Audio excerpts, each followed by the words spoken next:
عن فضيلة المكتوبة. والصلاة عماد الدين، والصلاة تكفر للمؤمن ذنبه بين الصلاتين، ففي الحديث الصلوات كفارات لما بينهن ما اجتنبت الكبائر، فكل اللمم ما سوى الكبائر تكفره الصلاة من رحمة ربنا بنا في الأمة المحمدية. وهذا يدعونا إلى الابتعاد عن الذنوب كبيرها وصغيرها، كما قال ابن المعتز: خل الذنوب كبيرها وصغيرها ذاك التقى، واصنع كماش فوق أرض الشوك يحذر ما يرى، لا تحقرن صغيرة إن الجبال من الحصى. Dalam kitabnya ini ada disebutkan oleh Imam Al-Ghazali mengenai bab salat dan dimulai dengan menjelaskan keutamaan salat-salat fardu. Dan kita semua sedia maklum bahwasanya salat ini tiang agama. Orang yang melakukan salat akan diberi pahala oleh Allah Subhanahu wa taala dengan pengampunan dosa-dosa yang dilakukan olehnya di antara dua salat.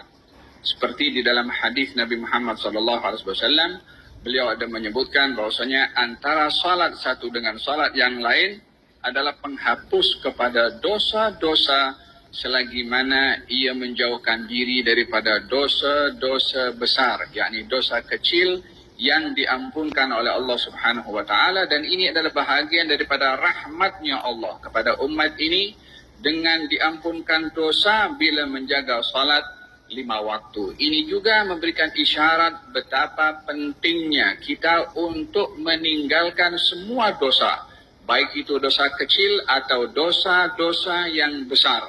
Dikatakan oleh Ibnu Mu'taz dalam bait-bait syairnya, rangkuman daripada makna bait-bait syair itu mengatakan, tinggalkanlah segala dosa yang besar atau kecil karena itu sifat orang yang bertakwa. Kata dan janganlah kamu menganggap kecil pada satu dosa karena gunung itu besar bermula daripada batu yang kecil.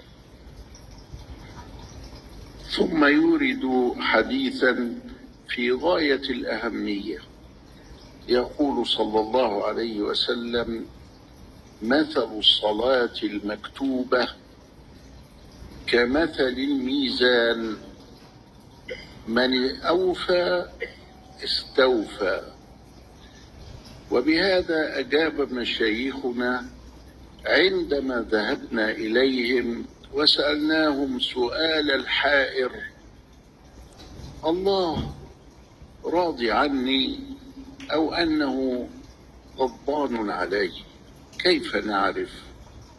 فقالوا: هل تحافظ على صلاتك؟ نعم، نحافظ على صلاتي، ولكن أشعر بأنني مقصر وأنني مذنب وأنني كثير الخطأ. إذن الله يرضى عنك لأنه وفقك لأن تحافظ على صلاتك. فالحفاظ على الصلاة علامة على رضا الله، ثم بعد ذلك تخطئ وتصيب، تستغفر وترجع، فكل ابن آدم خطاء وخير الخطائين التوابون. رحمة فتحها لنا رسول الله صلى الله عليه وسلم ألا نيأس من التوبة. خير الخطائين، وهي صيغة مبالغة، التوابون الذين يكثرون من العودة بعد الحوبة.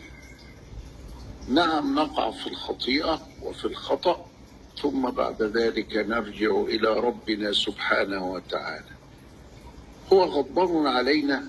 أبدا، ما دام قد وفقك إلى الصلاة. فإذا فرطت فيها إذن فهو على طرف من الغضب. فيجب عليك أن تحافظ على الصلاة حفاظك على حياتك، فهي حياة المؤمن. الصلاة فيها شيء عجيب غريب، أن الذي حدد موعدها هو الله جل جلاله. ألا تستحي أن الله يضرب لك موعدا أن تأتيه فتخلف موعده، ولا تخلف موعدا آخر حدده لك البشر، أو تسعى فيه لمصلحة أو تحصيل معاش؟ الله هو الذي حدد لك هذا الوقت وقال لك تعالى، فلا بد أن تلبي لبيك اللهم لبيك. لبيك هنا ليس للبيت الحرام، بل لبيك لمواقيت الصلاة. ولذلك كان رسول الله يقول: العهد الذي بيننا وبينهم الصلاة، فمن تركها فقد كفر. يعني أتى فعلا من أفعال غير المسلمين. ولذلك وإن كان الإنسان لا يخرج من الملة بترك الصلاة، إلا أنه فعل كبيرة من الكبائر، عظيمة من العظائم، وهي التهاون فيما حدده لك الله، وكأن هذا الموعد ينتظرك. ومن صفات المؤمنين أن يتعلق قلب المؤمن بالمساجد، يعني بوقت الصلاة، يعني بمكان الصلاة، يعني Dalam perumpamaan pada salat, katanya salat ini seperti timbangan. Siapa yang memenuhinya maka akan dipenuhi, yakni yang melakukannya akan diberi balasan oleh Allah Subhanahu wa taala. Seseorang sedang berada dalam keadaan kehairanan, bertanya kepada seorang alim. Katanya, adakah Allah ini ridha kepada saya ataukah Allah ini murka pada saya? Seorang alim itu menjawab kepada yang bertanya yang sedang berada dalam keadaan hairan dan kebingungan. Katanya, adakah kamu menjaga salat untuk kamu laksanakan? Katanya, ya, tetapi banyak kekurangan dalam salat saya. Banyak salah khilaf yang saya lakukan juga.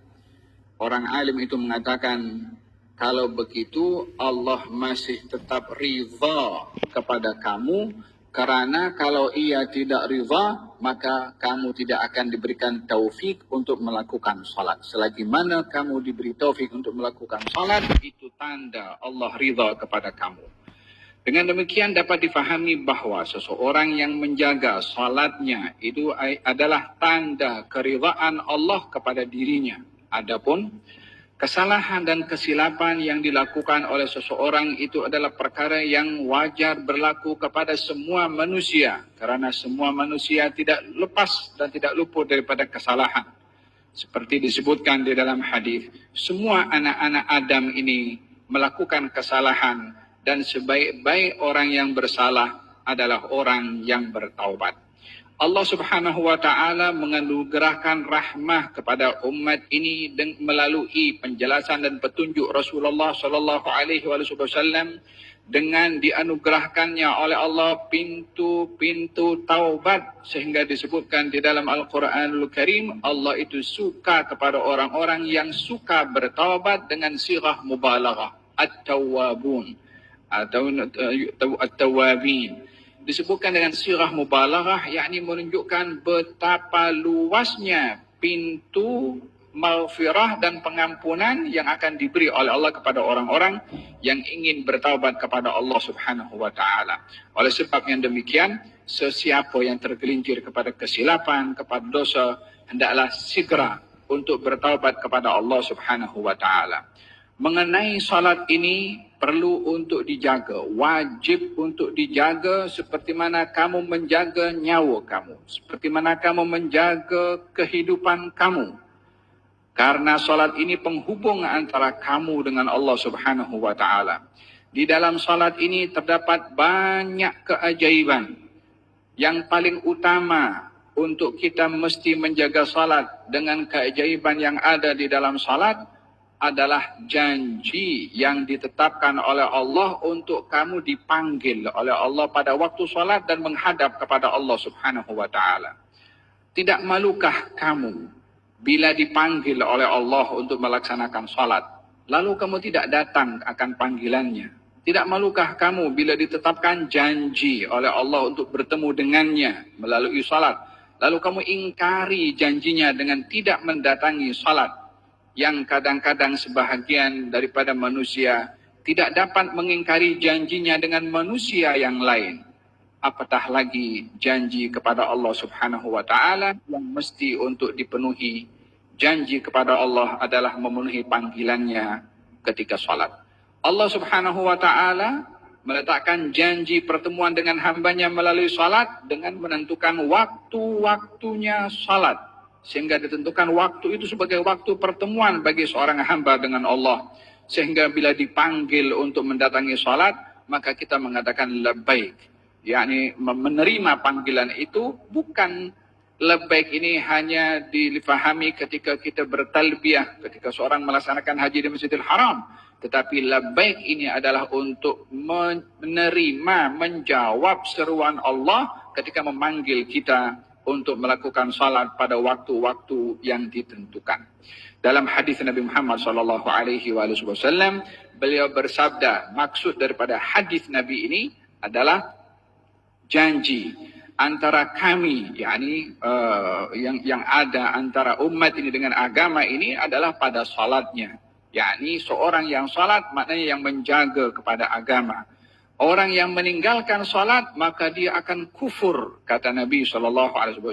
Orang yang menjaga salat menjaga agama. Yang meninggalkan salat maka dia kufur.